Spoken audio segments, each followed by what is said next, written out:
In the 1600s, Europeans arriving from across the Atlantic found a new world with vast forests, fertile land, food from the sea, and of course, communities of people. The new settlers needed a source of mechanical power to saw logs and grind grain, but immense water power resources also abounded. I'm Deane Rykerson, president of Tide Mill Institute, here to explore the remnants of tide milling in the town of York, Maine, starting at the site near Beech Ridge Road. Let's go back to early Maine, even before the time when Massachusetts took over the province. Sir Fernando Gorges claimed the New World lands north of Piscataqua. He never actually visited his estate, but in 1634, he did have the foresight to send John Ingleby Sawyer and Bartholomew Bernard on the Pied Cow to erect water-powered grist and sawmills. They brought tools, parts, and millstones from England. They may have chosen this site for a manageable tide near the York River, which would allow transportation of logs, lumber, and grain. Remember, there were no roads.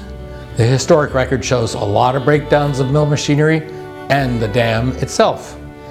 Massachusetts annexed the Gorges Grant in 1652, and sometime before 1653, the mill was abandoned, nearly 307 years ago.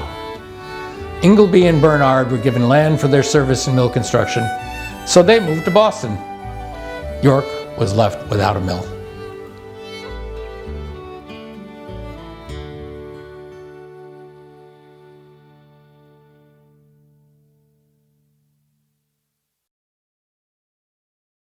For most of human history, there were only two forms of mechanical energy available: people's muscles and animals' muscles. Several thousand years ago, people harnessed the power of moving air and moving water to transfer those natural powers for use in grinding grain or sawing stone. Mills on streams depended on rain, but ocean tides were more dependable and they were more powerful. Thus, tide mills, which have probably been around since Roman times, came into being. Through the years, there may have been as many as 10,000 stream and river mills in Europe and America. Maybe only 1,000 or so tide mills, however. The Tide Mill Institute, a Maine-based research and educational institution, has been studying tide mills for nearly 2 decades, and we've documented more than 200 of them in Maine alone. Early American tide mills displayed the ingenuity of settlers who brought the technology from Europe in their heads and hearts. How do tide mills work? It's really simple. At an inlet or estuary, a dam would have been constructed to capture the incoming tide. A gate opened to admit it. When the area behind the dam filled and the tide began to ebb, it closed the gate. The tide lowered outside below the level of the trapped water, and then water from the higher level would be fed through a sluiceway and aimed at a wheel or a turbine. And the falling water turned the wheel, and in the mill, that tremendous mechanical energy was transferred to a saw blade or a grinding stone or a trip hammer. And the tide mill was doing its work, grinding grain, sawing lumber, or pounding, just like mills on streams or rivers. Steam eventually took over these jobs, and tide mills became a thing of the past. Well, other than fish, timber was what Maine had to offer to England, which didn't have so many trees by the 18th or 17th century. And so timber and sawmills was the big moneymaker, and it really sustained the community for a very long time. Not just, what you would cut down and send off in a ship to England, but also how you built buildings here. It was interesting because there was a particular type of plank wall construction that was really common in Maine and New Hampshire and northern Massachusetts that you really don't see a whole lot in other places.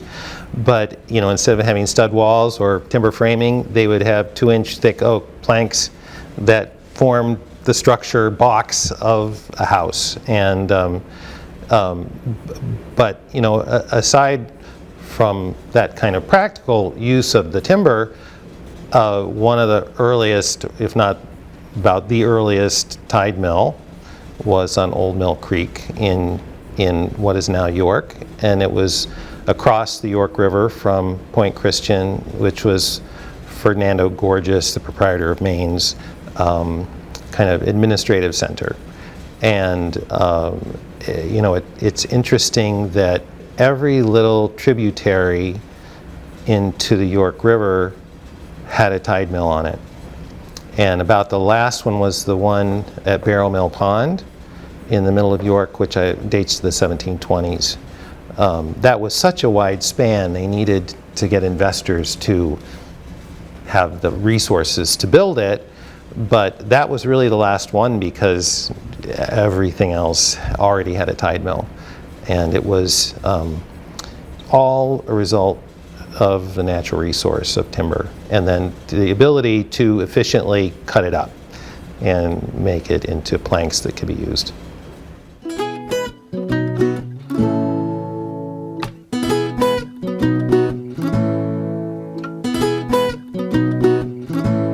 Ted Baker, you are an authority on early colonial America and technology and how it's used and society, and you've done a lot of archaeology in this area. Yep.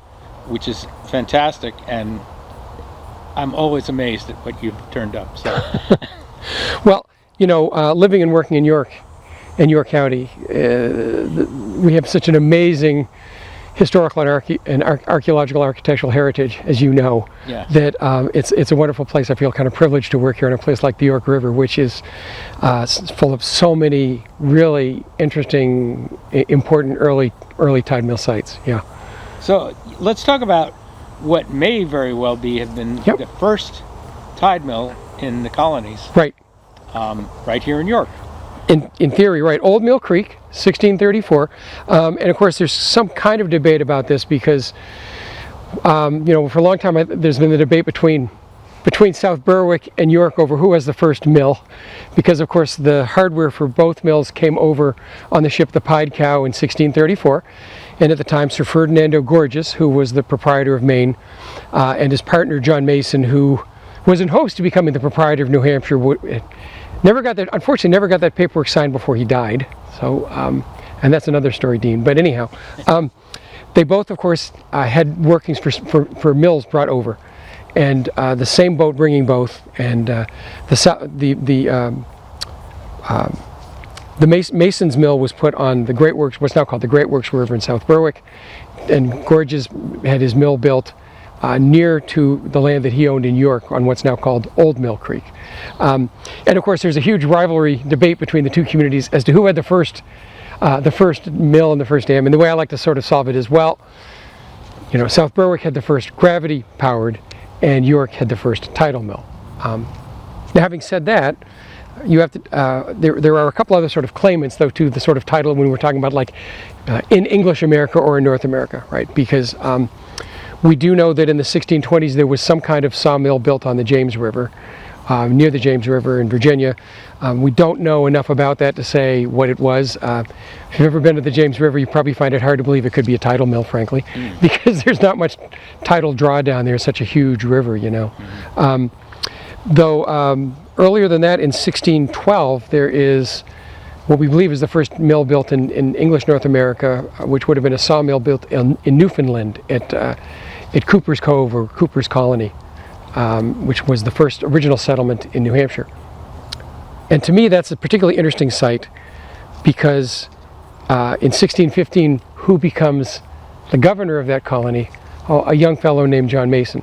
So yeah, the new coming to the colonies to North America, and the difference between Old England and where there was plenty of labor, and the New World where there's plenty of trees and not many people. That's right. So you really, and the people who come over here, a lot of times they'll be indentured servants who come over under contracts of anywhere from 5 to 7 years to work for somebody, and then after that time is up, they're free. And over here, after that, you're not going to want to work for someone else. You're going to be able to get your own land, and that's terribly exciting. In England, most of these people who are coming over are very much, aside from like the rich folk who run the colony, most of the workers are from very working class backgrounds, the thought of owning land, let alone a farm of 50 or 100 acres, was just beyond their wildest dreams. Yeah. So it's hard to keep that sort of labor, and who wants to be a poor sawyer when you can make lots of money trading furs or becoming a cod fisherman, and as opposed to like the back-breaking work of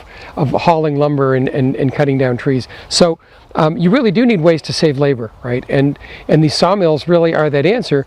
But I think the problem is, this was not a tried and true technology in England, so we don't have mill engineers and carpenters who really know how to build these things, and I think that explains particularly why these earliest ones, particularly the one that Gorges builds at Old Mill Creek, why it didn't hold up very well and didn't last very long. And they had a supply chain problem in that they couldn't make anything in the colonies. Yes. Everything had to be brought by ship. Yeah, that's the incredible thing if you think about it. Remember, they really, at this point in the 1630s, they didn't they didn't have any sort of blacksmith shop to speak of here, and if they did, it was very basic, but certainly not the kind of shop where you could make like the specialized hardware that you would need.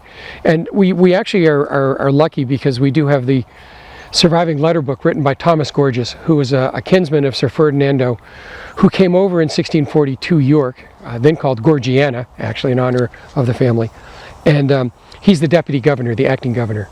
And he writes letters back to Sir Ferdinando and other folks, and he's constantly complaining about the state of the mills, that the dam isn't in good shape, that the footings are not well built, and whenever a piece of metal breaks on it, they essentially have to ship back to England, and it takes at least 2 or 3 months for the letter to get there. Depending on what time of year it is, if it's late fall, you may not be able to have a ship come back with a new part until the following spring. So it can be as much as like a 6-month or a year turnaround between, darn, the mill's broken and we have the piece to fix it. And then too, again, all of this is very early, primitive in that sense, first generation technology, and you have someone back in England trying to make a new part for you. How well will it be made? How exactly does it fit? How good are the mechanics over here to try to make it work? And at one point Gorges says he really can't get anybody else to even try to work on the mill because all those who've done that, have given up on it, right? So you need that infrastructure. So it's not only supply chain issues, but also skilled technology and skilled workers who understand these things and know how to fix them. Because again, this is so in that sense, you're a long way from home when you're really trying this new technology out, right? So that first mill you think is purely a sawmill? Well, Gorges also does make mention to corn mill. Oh. Okay. And he says specifically, but he says it's working so poorly at one point that they can barely grind like couple of bushels of grain a tide. So it's certainly, we know that at some point on that dam, by the time Gorges is there is both a corn mill and a grist mill, and I believe, and I think Bob Gordon, who you're talking to, who knows more about this than I do, it sounds like that the thinking is that the northern end, there were 2 cuts through the dam, which you can still really sort of see today, and that the northern one would have been where the sawmill was, and that the southern one would have been where the grist mill was. We also know that somewhere upriver at some point there was a fulling mill as well that came along, I think, in the 18th century. So it's hard for us to imagine, if you look at that stretch of river today, which is Old Mill Creek and New Mill Creek, which is pretty rural with some pretty houses on the banks, it's hard to think of that as being sort of the industrial heartland, that the Upper York River, the industrial heartland of America in the 1630s, but it really was quite a community of workers and mills, both on Old Mill Creek and then, of course, across the York River, what will later be called New Mill Creek, where they're building more mills in the 1650s. Yeah, so it's the 1600s industrial park. So. Absolutely. I mean, or in part of it, right? Because as we know very quickly, we have other mills along the York River in the 1600s as well. One downriver down towards the golf course, right? That I'm sure you're aware of, and another one I think I was mentioning to you that is way up on Smelt Brook beyond the partings on the York River, where in 1699 there was a sawmill built. So, and probably some others as well. You know, I've said this in the past actually to Bud. It's that it seems to me that if you look at a map of southern coastal Maine below the fall line, anytime you look at a map and see an old road, and if that road's still there, and there's a bridge there, and that bridge is going over the remains of an old tidal mill from the Colonial era, that they really were almost everywhere, right? That what amazes me is how much work they must have gone into to build these dams and to try to maintain them, when you realize how relatively little power they produce. And if you also then realize how relatively little wood there is to cut. Because if you look at a place like Old Mill Creek, or Dolly Gordon Brook as it's known now, that doesn't have a huge watershed. And if you have a good crew of lumbermen, they could probably clear cut to within, let's put it this way, far enough inland to which to drag the logs to the water in a few years. You're not talking about something that it was and this was not sustainable forestry they were practicing either, right? I love that phrase. Jeff Bolster, professor at UNH and a friend, he calls this America's first clear cut. And because if you think about this, when you're building, to what degree, when you build a mill in 1634, how long could you have actually literally expected there to be enough logs even to keep that in operation if it was working well, right? If you think about this too as it being a seasonal operation, not like today where you're working 24/7, but the mills, the tides, right, the seasonality, this is something that you do in different times of the year when you're not planting crops, when you're not tending to harvest.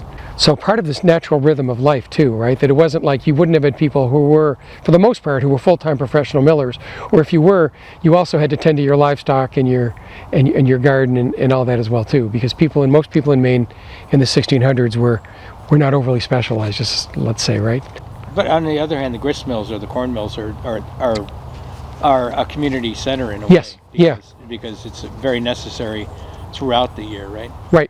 That's kind of, there's absolutely the corn mills, and frankly, though, even to a lesser degree, the sawmills are too. And there's, there've been some studies in this years ago on the locations of sawmills and this was more like, I think, in rural Massachusetts. We're not talking about tidal mills here. But where the sawmill was located was invariably in close relationship to where the town kind of developed.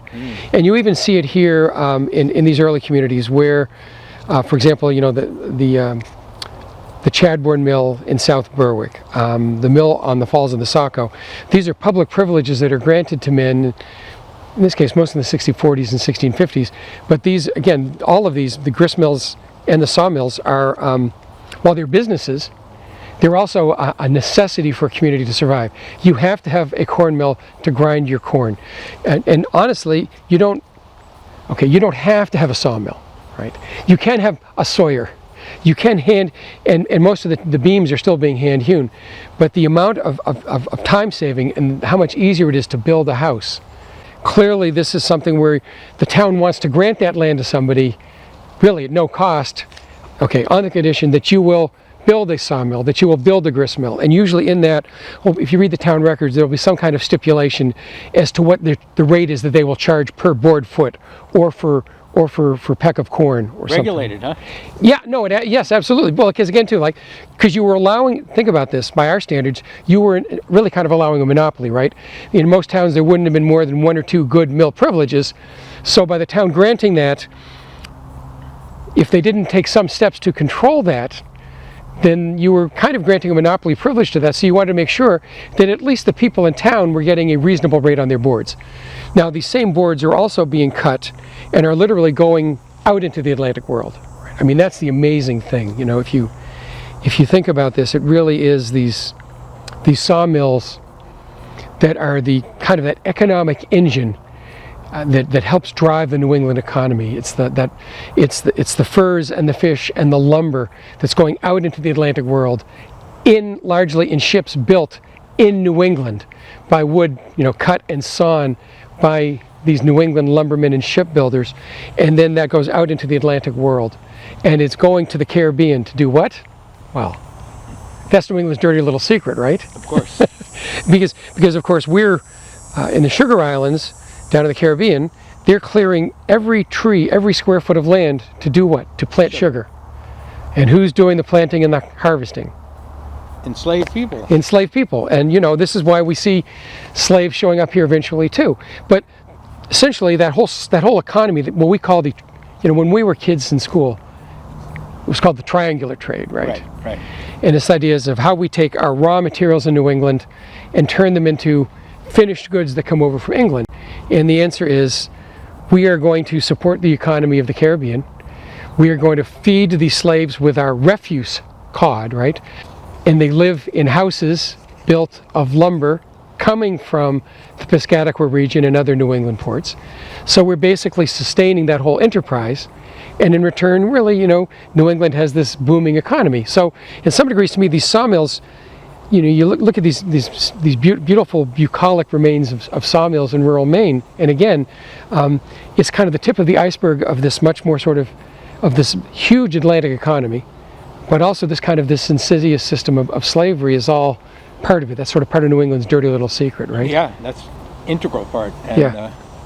But this sawmilling technology even influenced our domestic building technology. I mean, Richard Candy's written about how in northern New England, with this wealth of water energy resources, that sawn lumber and timber is much more used in building than there are in southern New England, where it's a lot of hand-hewn building. Yes. Yeah. It's funny, Richard's a neighbor, and we were actually talking this morning about this very same subject of hewing versus sawing.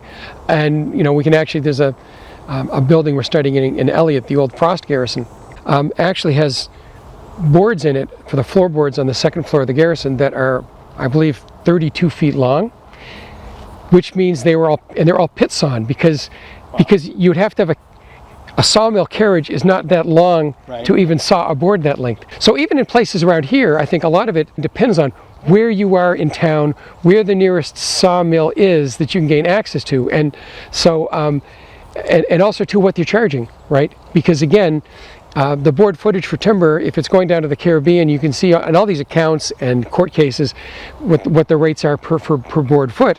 And if you're some local kid trying to build a home for your wife and kids, you may not be able to afford the stuff either, because it's all sort of supply and demand, right? And who's going to pay the most for that lumber and market economy, right? Right, and also too, it's like, and if you're downriver of that sawmill, it's a lot easier to get at than if you're upriver, right? So There's those kinds of issues as well too. And and of course, as you know, the problem is we only have like this much of a sort of historical record for this, right? Okay, so we got a dam that was not well built and not in a good place. That's right. And falling apart and continual mechanical problems. Yes, and Sir Ferdinand of Gorges at this point, in 1642, the Civil War breaks out in England, and he's a supporter of the king.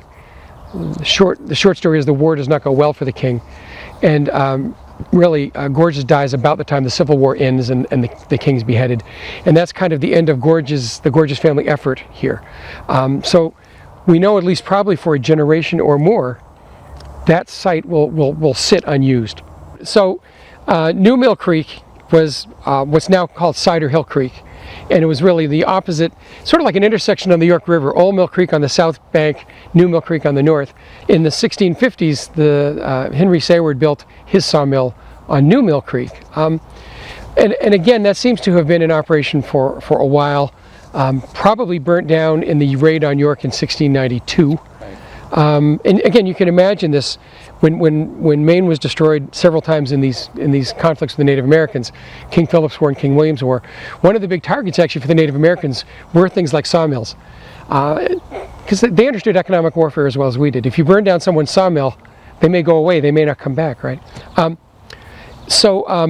there's a fellow who actually, about 1697, gets permission from the town of York, Captain Pickering from Portsmouth, to rebuild a mill on New Mill Creek.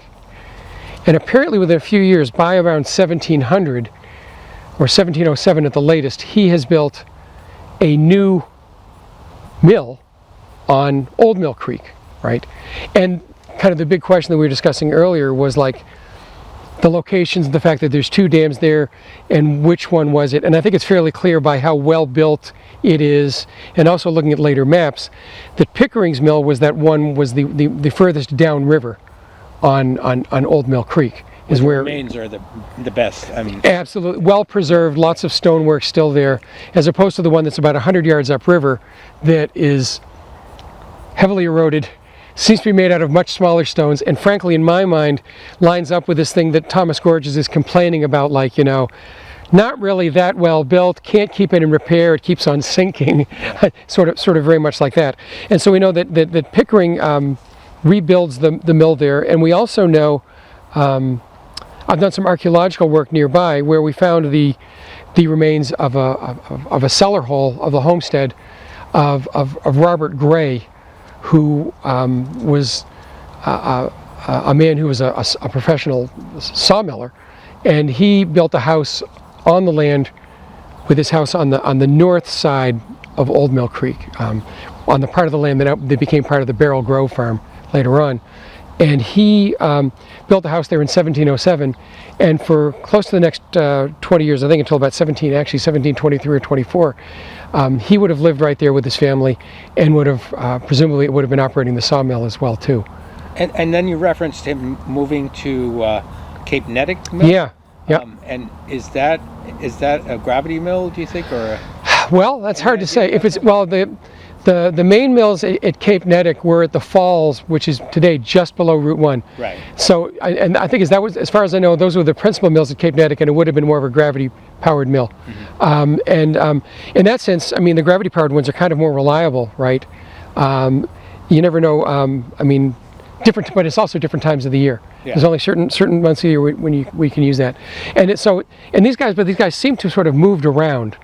And in some cases, and also Robert Gray was a second-generation sawmill man. His father was George Gray, who was one of the Scottish prisoners of war taken captive at the Battle of Dunbar in 1650, and were shipped over to New England as forced labor on indentured servant contracts. And they were jobbed out of the Saugus Ironworks, and a lot of them ended up here in the Piscataqua region, in Kittery, York, what's now South Berwick, over in Durham, New Hampshire, where they were the hard labor of the lumber industry and the sawmills. And again, to, like, you know, if someone who's indentured doesn't have much choice as to what they're going to do for work. You have to work for your term of your indenture or face some pretty serious consequences. So these guys kind of powered the sawmilling industry. And it's interesting to me how many of these guys, like George Gray, not only were involved in this, but then you see descendants also being involved in lumbering operations as well too. Yeah. Wow. So we're back on New Mill Creek. New Mill Creek. So on New Mill Creek again, we know, you know, it's the remains of these mills actually on both New Mill Creek and Old Mill Creek were apparently used, you know, throughout the 19th century. But it's clear that people keep on reusing these mills, reusing the mill sites. In that sense, they sort of create an archaeological puzzle, because obviously these things need a lot of repair and rebuilding. And of course, every time you have a freshet, you lose the mill itself. You have to rebuild that, and the mill ends up being washed downstream. But this seems to be an industry in places like the York River that is in operation, you know, throughout much of the 19th century. And again, to me, that's why, you know, kind of like when I first started looking at these sites here in the 1980s, I kind of felt like time had stopped, right? You visit these sites and you see how amazingly well preserved these remains are. You understand that these things were constantly being repaired, maintained, washed out in a flood, rebuilt for several hundred years by many generations of residents of York and these coastal communities. Preserved by use, yeah. Yeah, absolutely, and, yeah, I mean, the mills, sawmills in Bath, they were operating until 1900. I mean, yeah. I see, in houses, Victorian houses in Boston, you can see the stamp of those mills. All those like those Winnegans, all the Winnegans mills, right? Mills, yes. Yeah. Yeah. It was incredible. And of course, we didn't have any sort of accumulation like that here. But you know, all you have to do is look at that map of the Piscataqua drawn in the 1660s. Right. It's this beautiful map of the region of the Piscataqua, and it actually ends with the York to the east. But it's, there's a key on the left, and it basically is a key showing the locations of sawmills. And essentially, this whole map is being shown to show you that, yep, there were like at least a dozen sawmills in the Piscataqua region in that time period. And then again, this is that sort of, this is First period. yeah, absolutely. And this is what is sort of that boom to the economy of the region, and again a good source of employment, especially for the young boys just starting out in life. We'll put them to work in their sawmills, and hopefully they'll wise up and go find a better sort of lifetime occupation than sawing boards. But for some guys it becomes a very prosperous career path as well too. You know, working with the merchants and being part of the whole merchant industry.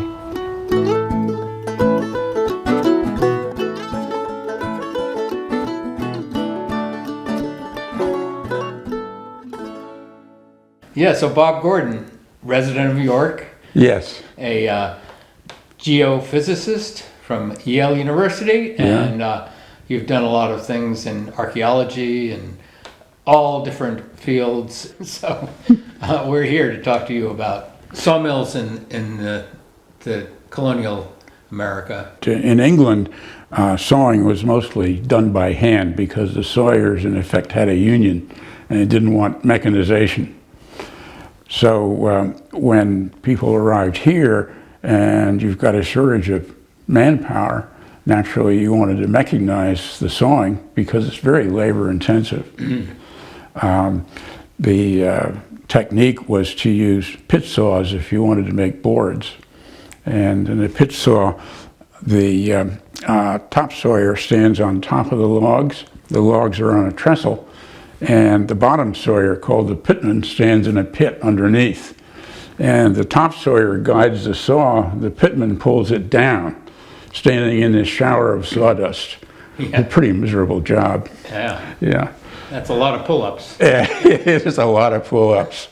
So naturally, it was really nice to have a sawmill do it for you with water power. Yeah, And so that's why water power, along with grinding grain, were two of the things that were really important in the early settlements.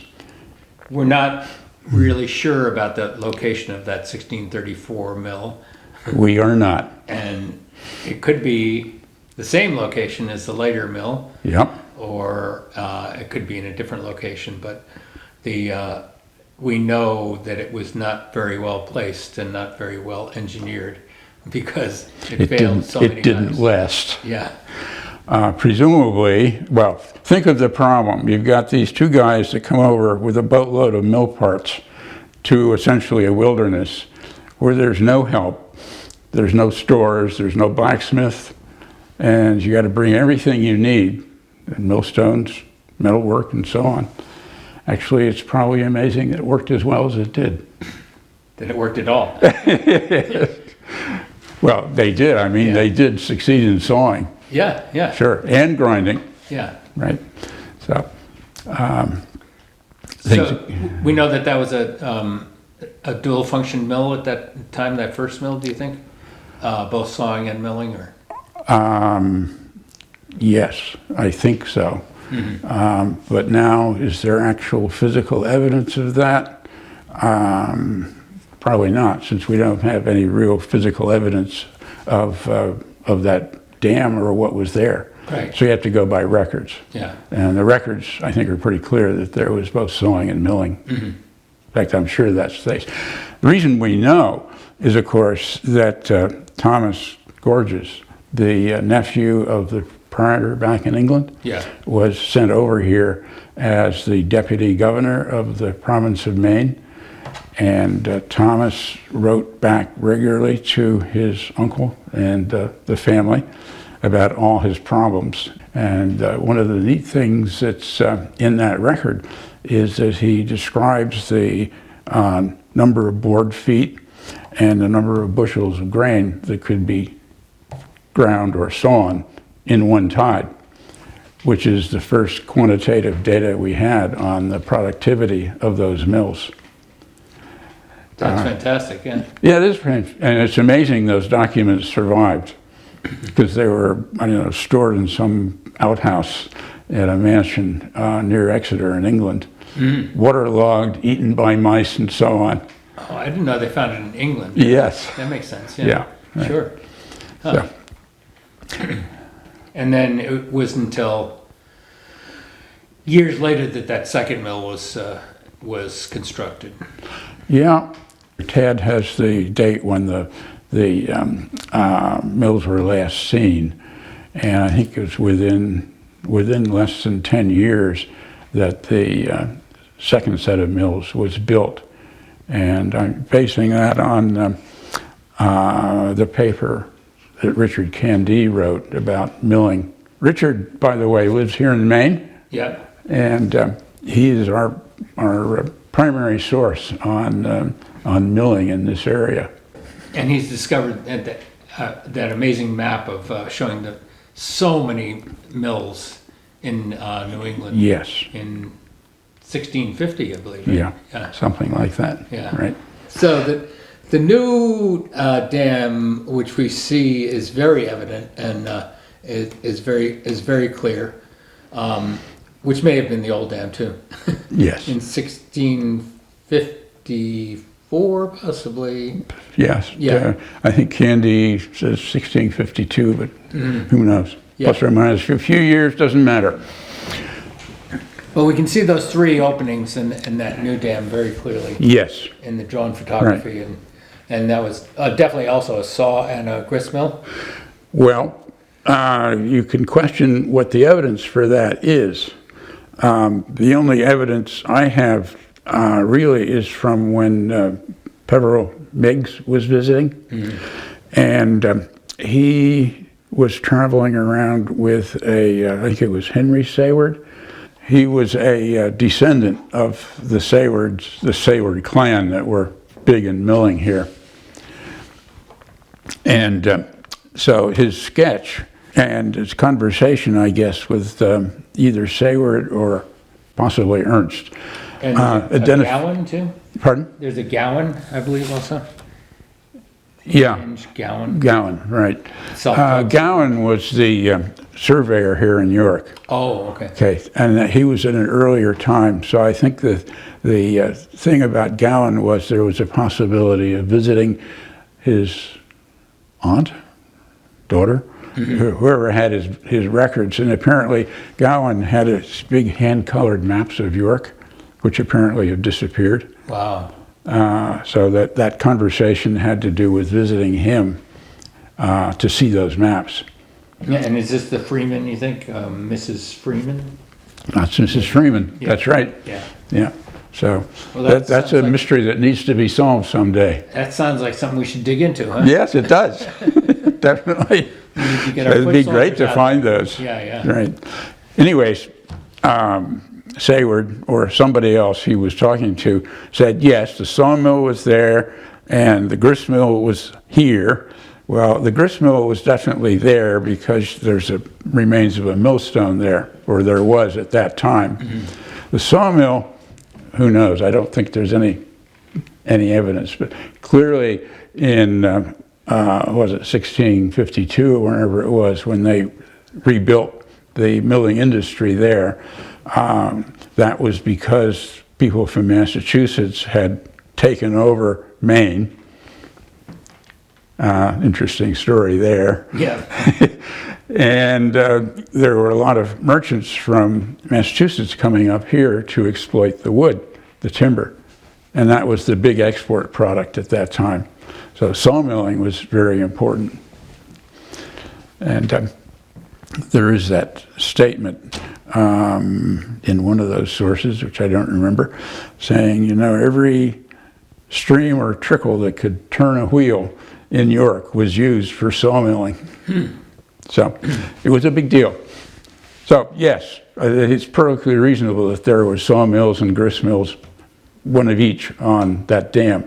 And then the center opening was the tide gate. Right. So, you know, you had to fill the pond behind the dam as the tide came in, and then the gate would shut, and then you had to wait until the tide went down enough so that the mill wheels were not backwatered, and then you could go to work. So the tricky thing about locating a mill in Old Mill Creek is you have to get a balance between the filling of the pond and the tide getting low enough so you can then run the mill wheel. It works out that about the middle of the creek is the best place for that. This is according to my calculations, at least. And the assumption it's an undershot wheel, is that correct? Yeah. That's the assumption. Yeah. Almost certainly true. Right. Yeah. So. Given the tide differential. And yes. Right. So milling went on there until almost the 20th century, apparently. It's just amazing to think that, you know, as late as 1880, 1890, people were still taking grain to a tide mill to be ground in New York. That's amazing. It is amazing. Just a little more than 100 years ago. That's right. So between the time that ended, which was about the beginning of the 20th century, and the time that Meigs came to visit, that was, 70 some odd years. Yeah. Okay. And now it's been an additional 70 years, so he's kind of in the midpoint of that span of experience. And that's why it's really interesting to compare what he saw, what must have been there, and what's there now. And you can see that the mill dam in Old Mill Creek is a wasting resource. It's busy disappearing. And I think it must be one of the oldest surviving structures in Maine, man-made structures, that really should be properly recorded. There should be a real proper archaeological project done there before you lose much more of it. With measurements and mapping. And, yeah, right. Yeah. Right. Because it's clear from what Meg saw that an awful lot of what was there 70 years ago is gone. Yeah. And is going. Across the York River, we have New Mill Creek with a series of dams, mills, and various owners that changed and disappeared and came back. And, yes, right. And they didn't seem to have lasted as long. They did not. One of the interesting things about New Mill Creek is, of course, it's on this side of the river. And during the Indian raid, the mills and a lot of the housing and people around New Mill Creek got wiped out. Whereas Old Mill Creek was on the other side of the river, and the raiders from Quebec didn't get across the river. Oh. So they survived. And I think that's one reason why things are less developed, less obvious now in the New Mill Creek area. But the other problem is that the dam remains are much less there. You can see that in the satellite images. You can kind of see it in the drone pictures, but they're even harder to.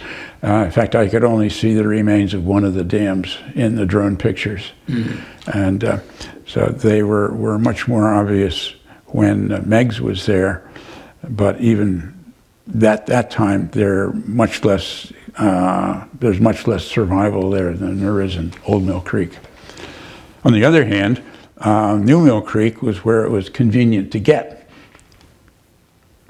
So people walked up the road here and kept going. Without crossing the river. Without crossing the river, yeah. To go to the town-supported gristmill, which was on New Mill Creek in the after the Indian raid and up into early 18th century. So it's too bad in a way that there's so little survival in the creek, because it's certainly an area of importance to the history of the town. So it's interesting that mill was town supported, like the economy is the grist mill was. Yeah, the grist mill. Right, yes. The second one that was built after the Indian raid was specifically a deal with somebody from Portsmouth who said, yeah, you give me the exclusive milling privileges in York and I'll build a mill. How long the exclusive milling privileges lasted is a question. I suspect not very long. Yeah. Oh, you know what? We should talk about that. We have to find that deed. Apparently, there some owners still have up in their deed some mill rights. Oh, really? An old mill. Okay. Oh. Yeah. So Jim has visited them, Oh. and we have to look at the deed to see the wording. But Well, that's neat. it's apparently Yeah. still in the deed. Okay, that's neat. Good. Yeah, it should be really interesting. Yeah. But so we have the new Mill Creek, and then we have the crazy venture on at the Barrel Mill Pond. Yes. Well, before that, Yes. you skipped over the site that's now on the golf course, Right, right. right? Which was a relatively small grist mill, apparently, run by a family, and continued in use, as we mentioned earlier, until 1870s or 1880s at least. Yeah. Unfortunately, when they built the golf course, they survived. They took some of the millstones and put them up on the hill in a little pile. But the creek geography has been altered quite a bit, so it's a little hard to see exactly where the mill was and so on. And of course, all along there's all that evidence of brick making Right, and the brickyard, in yeah. the brickyards. Yeah. Yes. And a neat picture of a tugboat pulling a barge load of bricks going through the draw on Sewell's Bridge. It must have been a bit of a dicey maneuver. There was a center draw, and It was at the end. okay. Okay. That's why there are two towers, or is it just one tower, that they stuck on the new bridge. Yeah. As a sort of memorial to when it was a draw. Right, right. So that was the only bridge that they had to go through, I suppose, right, at that point? Yes, Yeah. right. And then, of course, the venture in Barrel Mill Pond, Yes, which we do know quite a bit about, right? yes, Yeah. right. We know a lot more about how it was built and operated, and who made money out of it, where their houses were, or mansions in some cases. Yeah. What it did for the trade in York, the complicated relationships between the Sayward family and the Barrel family, which get quite complex. And we know less about its subsequent history, the adaptive reuse. And of course, the fact that it's now an important part of our town infrastructure is a wonderful example of adaptive reuse. One of the things we push in industrial ecology is you don't throw away resources that you had, reuse them. And so that's a really nice example of how that was done. Yeah, yeah. And it was one of the longest dams, the Barrel Mill. Yes, Yeah. right. And then there's the interesting story about the ice pond. Yeah. And The Ice Pond venture, huh? the ice pond venture, we didn't get the salt water out, so the ice wasn't any good. You know, when seawater freezes, the brine goes into little droplets. And so if you're using it for your drinking water in the West Indies, you don't want salt in your water. So that was one of the reasons it didn't work very well. But it must have been quite a hub there with the railroad station and the trolley crossing and the ice operation. Yes, there was the ice operation and the ice houses that were never used that you see in the older pictures. Right. And the attempt to make the dam watertight, which didn't seem to work very well, but apparently it went through several iterations. And eventually there was, people used it as a route to get to the golf course. And so, why didn't they go through town? Well, there's some wonderful old pictures, well, not old, but early 20th century pictures of York. And it's a dirt road. There's a trolley track going down it. Right. Looks like it might have been a very adventuresome ride because it's a pretty wiggly track. And then there's older houses in back, and they clearly are in a state of decay. So you can kind of understand why the wealthy visitors from York Harbor wanted to avoid the village, so they could come down, walk across the mill dam, and go on their way to the golf course without encountering the village. It seems to be one of the reasons that the dam went through a succession of iterations from ice dam to pathway to now local York amenity. Yeah. It's a neat story. Nevertheless, it is remarkable how that tide mill dam was repurposed once unsuccessfully, then successfully as a walkway, and then as the causeway, which we have today with the Wiggly Bridge. And a great attraction for all York residents. Yes. Yeah. Right. They even named the distillery after it. That's right. The Wiggly Bridge. Yeah. Yeah, so was that, do you think that, I don't remember if that dam is in the same location as the original dam, this dam we see today? I think it certainly is. Oh, okay. Because it was successively rebuilt. And I think it's true that the original mills, there was a sawmill and a gristmill there, are where the Wiggly Bridge is. And the reason it was on that end was that you had a good connection going inland for wagons coming down with either grain or wood to be sawn. So they would have come down Lindsay Road. And that, of course, is the reason why there's a tavern partway down Lindsay Road, now a house. And so very convenient for the Teamsters who were going to that location, delivering, right?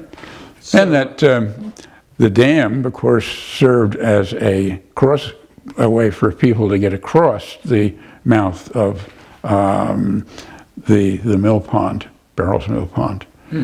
And I think there's a nice story about some of Sayward's relatives being trapped on this side in a storm, and they managed to make it across the dam in order to get to his house.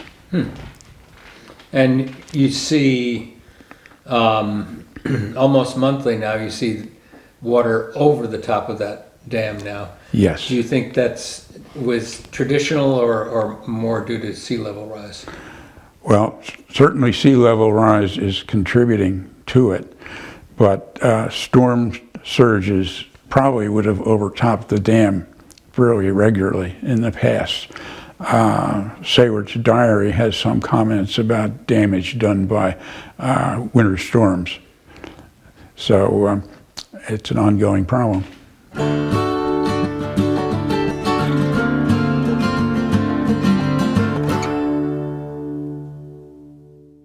The first connection to York Harbor on the Colonial, Kittery, and Brave Boat Harbor Road going north was at this point, which we'll call Seabury.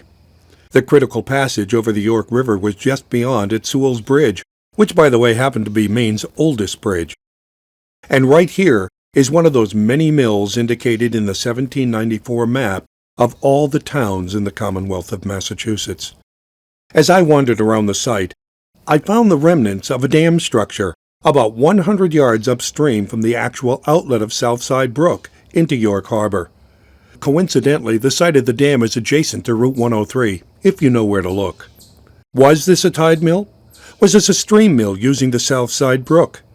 Tide Mill Institute keeps finding more sites where a hybrid technology was used. Let the tide in for power, but also use the freshwater stream to impound even more water power. We don't know yet, but there is more history to be unearthed in deeds and records, and I encourage all who are interested in our history to dig into this information. But there is more to this special place. The York Harbor and Beach Railroad that became the Boston and Maine was completed in the months of June and July 1887. By then, the mill didn't exist because they built a new culvert for water that would have destroyed the mill pond. 10 years after the railroad was built, the 1897 trolley line Kittery and York Electric Railroad was completed. This trolley line was a much shakier construction than the railroad, and they crossed just beyond the Seabury Dam. There's still a footing for the old trolley overpass at the site of Route 103, and there still remains a small stone tablet memorializing the location of Seabury Station.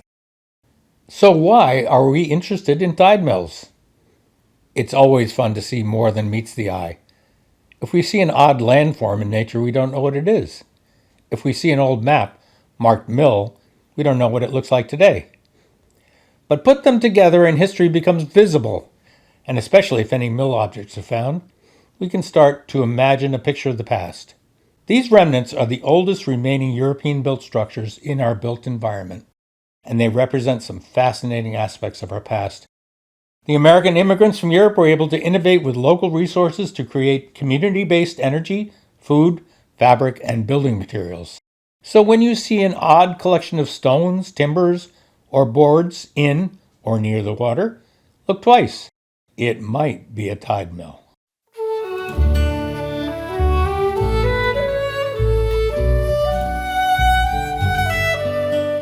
Many years ago, there was an old tidewater grist mill on the York River, nearly a mile above Sewell's Bridge on the east side. I don't know when it was built, probably more than a century ago. But over a half century ago, it was conducted for a long time by my uncle Josiah Fernald. As a boy, I would row up in my boat to get cornmeal or buckwheat flour for at least 2 families at the harbor. If memory serves accurately, the miller's charge, or toll for grinding, was a 16th part of the grain brought in. He could get cash by selling his toll, which was kept in well-worn wooden bins. A great wooden wheel with heavy rope attached was the means for lifting the bags from downstairs up to the storage loft above. We boys loved to sneak a ride on it. The old mill has long since fallen, and no farmer comes with corn to grind. But the ocean water still continues to rush in and out with every flood or ebb tide. My, what appetizing barley cakes were made from the freshly ground barley grain, and no meal made from western corn ever could equal that ground from our own New England corn by men like Uncle Josiah.